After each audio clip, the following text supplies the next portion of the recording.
Welcome sa lahat sa video channel na ito. Ang channel ng video na ito na The Heart of Jesus ay naghihintay para sa iyo ng mga regalo at nagbibigay sa iyo ng makalangit na mga liham ng pag-ibig na ipinadala sa atin noon at ngayon mula sa ating Panginoong Hesukristo at mula sa mahal na Birheng Maria, upang maihanda natin ang ating mga sarili ng maayos para sa makalangit na kasal ng kanyang Diyos ng Kordero. Ipinakita namin ngayon ang salita ng Diyos na sinalita ng ating Panginoong Hesukristo sa banal na monasteryo ng Bagong Jerusalem ng Romania. Ikatlong bahagi ng salita ng Diyos sa tunay na simbahan. Pagpili ng mga teksto mula sa salita ng Diyos sa paksang ito. Dumating ako sa payo ng aking mga tao at ginagawa ko rin ang aking salita sa inyo, ang mga arsobispo at mga pari sa panahong iyon. Ang aking salita ay hindi maigapos. Ano ang gagawin mo kung ako ay sinungaling tulad ng 2,000 taon na ang nakalilipas? Walang sinuman ang naniwala na ako ay isinugo mula sa langit ng Ama, at ginawa akong sinungaling ng mga tao sa simbahan, at nang makita nilang hindi ako sinungaling, nagtago sila sa ilalim ng kanilang kasinungalingan. At mula noon ay natatakpan nila ito sa harap. Ang katotohanang muling nabuhay para sa kawalang hanggan. Ano ang gagawin mo kung hindi mo matatanggap mula sa akin ang kaloob ng pananampalataya na maniwala sa salita ng Diyos?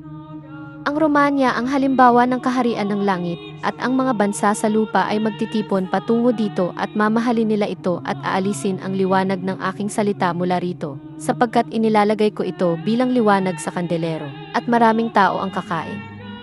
Tinapay mula sa langit at malalaman nila kung ano ang tinapay, sapagkat nasusulat, kung saan naroroon ang bangkay, doon magtitipon ang mga agila upang kumain. Huwag gumawa ng mga kaaway ng aking mga tao. Hinayaan niya ang kanyang sarili na maging isang sakripisyo ng pananampalataya at pag-ibig. Hinayaan niya ang kanyang sarili na maging aking kalooban sa lupa para sa kaligtasan ng sangkatauhan. Ang aral na ito ay akin, sapagkat ang aking bayan ay hindi bayan ng marurunong. Siya ay dukha sa espiritu, at sa pamamagitan ng mga mata ng kanyang puso at isip ay tumitingin siya sa akin at sa aking kaharian at nakikita ang aking kaluwalhatian sa salitang ito. Ang aking salita ay ang kaluwalhatian ng Diyos. Maniwala ka sa akin at makikita mo ang kaluwalhatian ng Diyos sa salitang ito. Maniwala ka sa aking kaharian na nasa lupa at hindi mo ito naunawaan. O mga obispo at mga pari, huwag ninyo akong ilagay sa ilalim ng pamatok. Dalhin ang aking liwanag sa iyo at sa mga tao. Hindi ako naparito upang labagin ang iyong mga batas, ngunit naparito ako upang tuparin ang aking banal na batas para sa kaligtasan ng sangkatauhan, dahil ang Romanya ay ang bansang pinili ng aking Ama, gaya ng nakasulat sa aking aklat ng kahapon at ngayon. Wala akong hinihiling sa iyo, wala akong kinukuha sa iyo na sa iyo. Ibigay mo lang sa akin ang iyong mga kasalanan para mapatawad kita. Ako ang anak ng Ama, ang salita ng Ama, na may kapangyarihang magpatawad ng mga kasalanan ng tao. Hindi ko rin kukunin ang iyong kaluwalhatian, sapagkat hindi ko nais ang kaluwalhatian ng mga tao. Itapon ito sa inyong sarili, iwaksin ninyo sa inyong sarili ang kaluwalhatian ng inyong sarili, at ng mga taong lumuluwalhati sa inyo, at kunin ninyo sa inyong sarili ang aking kaluwalhatian, na aking kalooban sa tao. Bigyan ng buhay ang mga tao, kunin at ibigay. Ito ang salita ng buhay na walang hanggan. Itigil ang pagkuha ng mga bato sa iyong mga kamao upang ibato sa akin, dahil ang aking mga tao ay mabuti, ang anak ng kapayapaan ay ang anak ng aking mga tao, at tinatawag ko ang Israel na naniniwala sa akin at sa aking kalooban sa tao. Ang aking mga tao ay mga reyna na may kayamanan sa kanila. Ipagbili ang iyong mga ari-arian at bilhin ang kahariang ito at maging mayaman sa Diyos.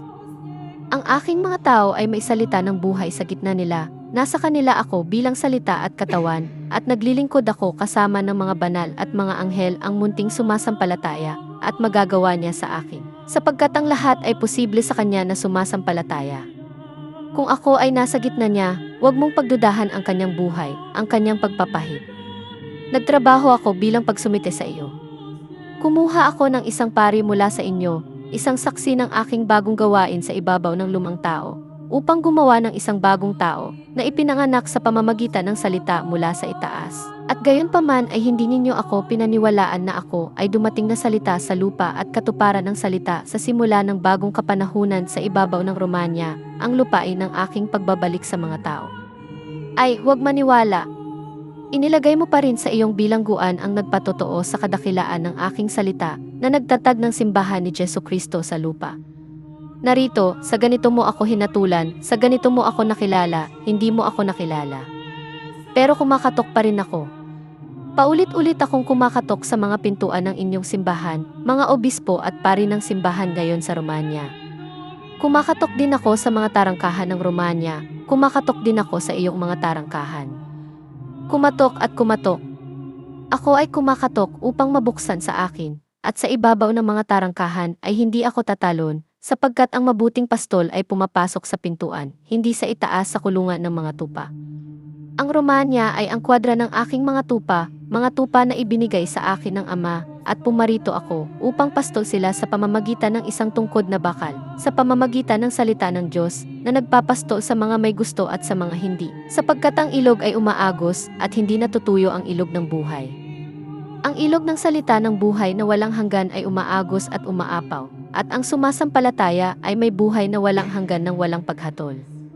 Amen.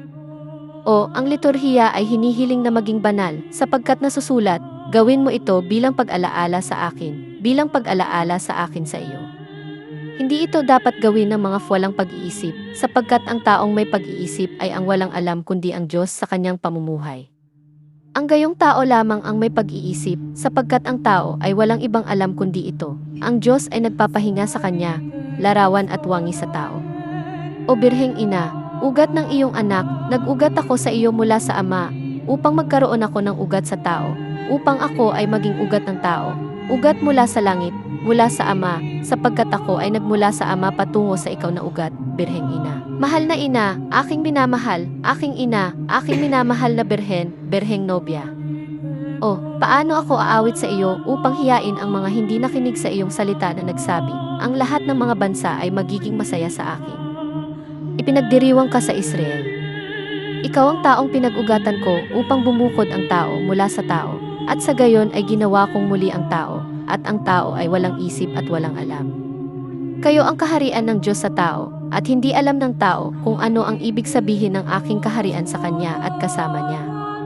Ni ang tao ng simbahan na nagsasabing kilala niya ang Diyos, ni ang sinuman ay nakakaalam ng anuman, sapagkat ang lalaki ay nagmataas at nahulog sa pamamagitan ng pag-abot upang kunin ang hindi niya dapat kunin.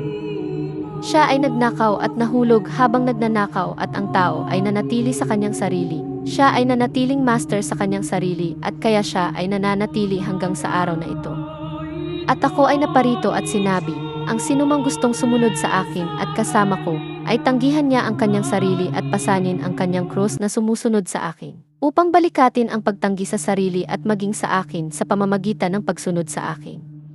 O, hindi alam ng tao ang aking kaharian sa tao. Hindi rin alam ng simbahan, hindi niya alam, nanay. Nako, hindi niya alam, mahal na anak, hindi alam ng lalaki. Kahit na ang tao ng simbahan ay hindi alam kung ano ang iyong kaharian sa tao at sa tao. O, luwalhati sa iyo sa akin, na ako ang iyong simbahan kung saan ikaw ay dumating nang ikaw ay dumating mula sa Ama sa mga tao. Hindi alam ng tao kung ano ang ibig sabihin ng simbahan at kaharian ng Diyos sa simbahan. Hindi rin ang pari na nagsabi, hawak ang tinapay sa kanyang kamay, purihin ang Panginoon sa pag-alaala ng Panginoong Jesucristo, na gaya ng isang inosenteng kordero ay dinala sa katayan. At kinuha ang iyong katawan mula sa tinapay pagkatapos putulin ang tinapay sa apat na panig na nagsasabi, at ang kanyang buhay ay kinuha mula sa lupa. Kinuha kanya at inilagay kayo sa plato at sinabi, ang kordero ng Panginoon ay pinatay, para sa buhay ng mundo, at itinulak sa iyong kanan, pagkatapos ay kumuha siya ng alak at tubig at ibinuhos ito sa baso na nagsasabing, tubig at dugo ang lumabas sa tagiliran ng Panginoon. Nako, hindi alam ng mga pari kung ano ang ibig sabihin ng banal na liturhiya, dahil kung alam nila ay maunawaan nila ang ibig kong sabihin, mapalad ang kaharian ng Diyos Ama, ng Anak at ng Banal na Espiritu. Ang mga pari ay wala ako sa kanilang buhay. Ang mga pari ay walang isip, wala sila sa akin, ngunit ito ay wala sa kapangyarihan ng tao. Ito ay isang regalo mula sa Diyos hindi sa pamamagitan ng tao, hindi kinuha ng tao, ngunit sa pamamagitan ng aking biyaya na natitira sa mga gumagawa ng aking banal na kalooban sa katawan, pinatotohanan ng Diyos sa katawan ng tao, sa buhay ng tao. Hindi ito natutunan mula sa tao o sa pamamagitan ng tao.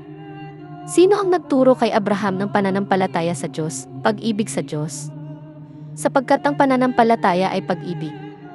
Sino ang nagturo kay Melchizedek na pananampalataya sa Diyos? Itinuro ko sa kanya ang kaloob ng pananampalataya, ang aking kaloob na paniniwala sa tao, sapagkat ang Panginoon ay naaawa sa kanyang naisin o nagpapatigas, at ito ay wala sa kapangyarihan ng tao. Ngunit mula sa Diyos ang kaloob ng pananampalataya sa tao. Ako ang Panginoon, ako ang salitang ito. Gaano man kasinungalingan ang salitang ito sa harap mo, o mga tao ng simbahan, alamin na ako ang salitang ito. Ako nga, at makikita ninyo ang anak ng tao sa kaluwalhatian ng salitang ito, dahil ang Romanya ay kaharian ng Ama at ng Anak at ng Espiritu Santo. Amen. At ito ay magiging orthodoxy na pinamumuhaya ng mga tapat na anak nito, at ito ay magiging aking simbahan, tulad nito, dahil dito ako ay katawan at salita para sa aking pag-alaala. Ako ay hindi lamang katawan ang nasa loob nito, ako rin ay salita, dahil ako ay laging ngayon. Ito na ang katapusan ng mensahe ngayong araw. Pagpalain ka nawa ng Diyos at panatilihin kang malapit sa kanyang sagradong puso. Amen.